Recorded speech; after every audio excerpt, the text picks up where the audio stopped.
Hello friends, आज हम बात करने वाले हैं यूएस इकॉनमी के बारे में और यूएस की मार्केट के बारे में। आज बहुत सारे लोगों के मन में सवाल है कि यूएस की इकॉनमी कैसा कर रही है और क्या कर रही है। तो हम बात करते हैं यूएस इकॉनमी के चैलेंजेस के बारे में।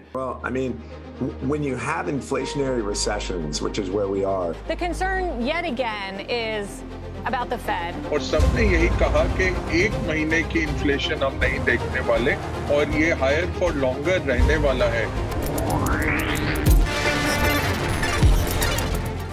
सबसे बड़ा जो चैलेंज यूएस इकॉनमी फेस कर रही है वो है इन्फ्लेशन। दूसरे बड़े चैलेंज की बात करें तो आज लगातार इंटरेस्ट रेट यूएस की मार्केट में बढ़ते ही चले जा रहे हैं। वहाँ का जो सेंट्रल बैंक है वो रेगुलर इंटरेस्ट रेट इंक्रीज करता चला जा रहा है। अब तीसरा जो चैलेंज यूएस की इकॉनमी फेस कर सकती है वो है रिसेशन। अब हम यहाँ समझने की बात करेंगे कि ये सारे चैलेंजेस यूएस की इकॉनमी क्यों फेस कर रही है।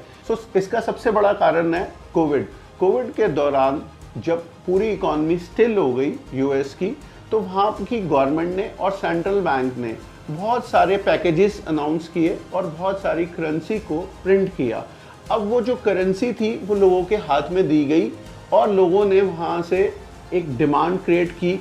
हर चीज़ में यूएस में एक बहुत अच्छी डिमांड क्रिएट हुई, चाहे वो कोई भी इक्विटी मार्केट हो या प्रॉपर्टी से रिलेटेड मार्केट हो या कार्स हो या कुछ भी चीज़ हो, उन्होंने बहुत ज़्यादा डिमांड क्रिएट की। जब भी आप जानते हैं डिमांड क्रिएट होती है तो इन्फ्लेशन नेचुरल प्रोसेस है, वो आ ही जाती है।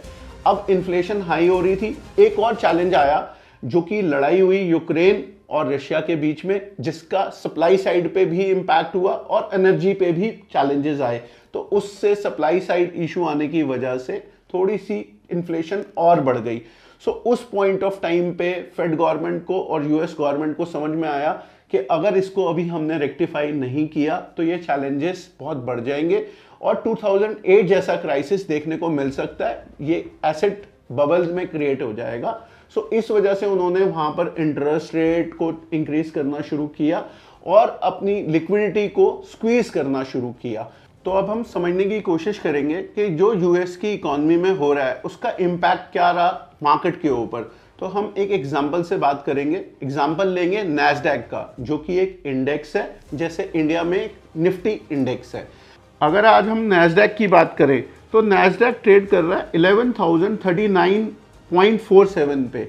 अगर हम इसका 52 वीक हाई देखते हैं तो जो कि है 16,764.86। तो आप देख पा रहे हैं कि ये 16,764 से ऑलरेडी डाउन है 11,039 पे।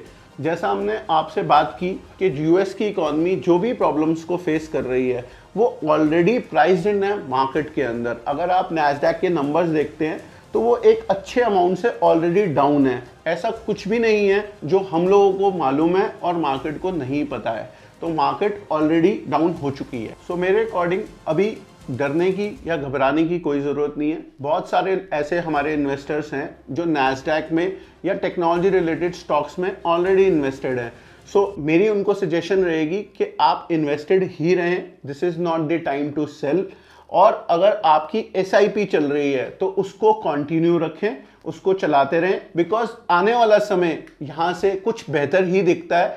यहाँ से मुझे बहुत ज़्यादा बड़े चैलेंजेस नहीं दिख रहे हैं। अगर इस टॉपिक पे आप हमसे और बात करना चाहते हैं या आपकी कुछ क्वेरीज हैं तो आप हमसे कांटेक्ट कर सकते हैं।